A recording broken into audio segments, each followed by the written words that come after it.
As we have discussed in several sections and chapters, model information goes into model space and annotations go in paper space. In order to annotate anything, we need to have the model visible in paper space. This is done through viewports, and I've shown you a couple of times now how to quickly create a viewport. Think of a viewport as a window to model space or a photograph of that model that you can label, and it just happens to be in paper space. Now, since each viewport is its own photo, we can do anything we want to them and they won't affect anything else, not to the model. Just like if I took a picture of my house, I can do whatever I want to that picture. My house is unchanged and perfectly fine. That's how a viewport works. You can use those viewports to arrange the views of your drawing on a sheet. You can move and resize layout viewports all that you want. By using layout viewports, you have more control over the display. For example, you can freeze certain layers in one layout viewport without affecting the others. Let's open up the ice rink example file. This file right now is in model space, and we have one paper space tab. It only shows the top part of the ice rink. Let's create a new one. Right-click on it, select New Layout, and it will automatically call it Layout 2. Now, if you want to change that, right-click on the Layout tab, click on Rename, and just give it whatever you want. Type it in. When a new tab is made, a default viewport is created, and the view that's created in it is sort of like a zoom extents inside the viewport. You can use it, or you can make another one from scratch. We're going to use this one, and then we'll make another one. Remember, a viewport is an object just like anything else. It can be moved, copied, and deleted too. If we use the Move command, select the viewport, moves it all the way over here. Now you can grip edit a viewport as well. Select it, and it changes the shape. Now I'm going to move it again, put it over here. You activate a viewport by double-clicking inside it. Once you're inside it, if you zoom or pan, it changes the view inside that viewport, so be careful. But let's change the scale of this. You do that while the viewport is activated. Come down here to the status bar and go to your XREF scales. Let's change it to 1 to 100. I'm going to realign this a little bit like that. Once you get your viewport scale and the view position the way you want it, make sure you lock it. Go back down to the status bar and click on this lock button. That way you can't accidentally pan or zoom it into the wrong place. Double click outside of the viewport to deactivate it and go back into paper space. Now let's make a new viewport.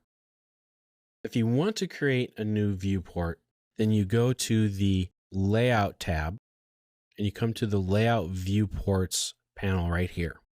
You have a couple of different options. If you click on the button here, you can select an object.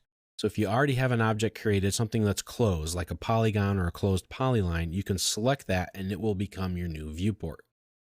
You can draw a rectangular shaped viewport or draw a polygonal shape. Let's draw a rectangular shape. You can just pick anywhere and draw a rectangle. That creates a brand new viewport for you. Double click inside to activate it and zoom into this entrance. Let's set the scale at a 1 to 30.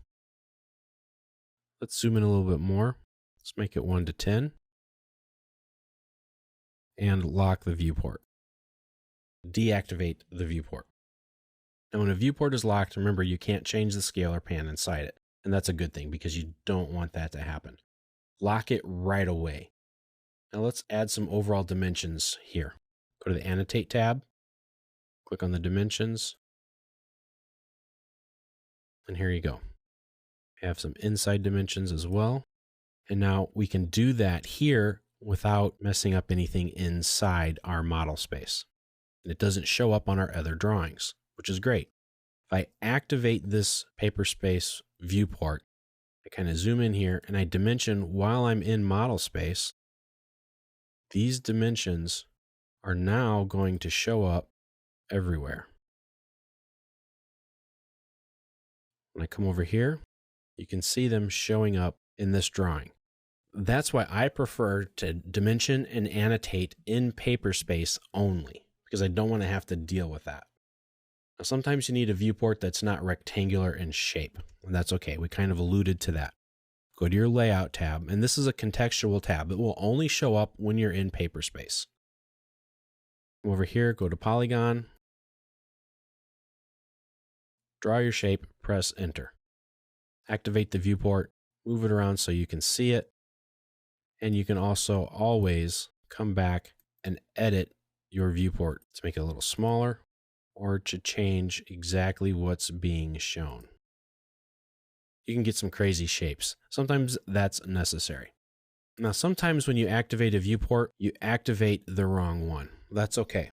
Press Ctrl R, and that will toggle through all of the viewports in the Paperspace tab. So that makes it easier to get to the one that you need, especially if you're having trouble. Now you can also clip a viewport. Pick on the clip option. I find a viewport, I select it, press enter. Now I have a couple of options. I can draw a new clip, just like I would any other polyline, and that will recreate it and give it a polyline type of a format.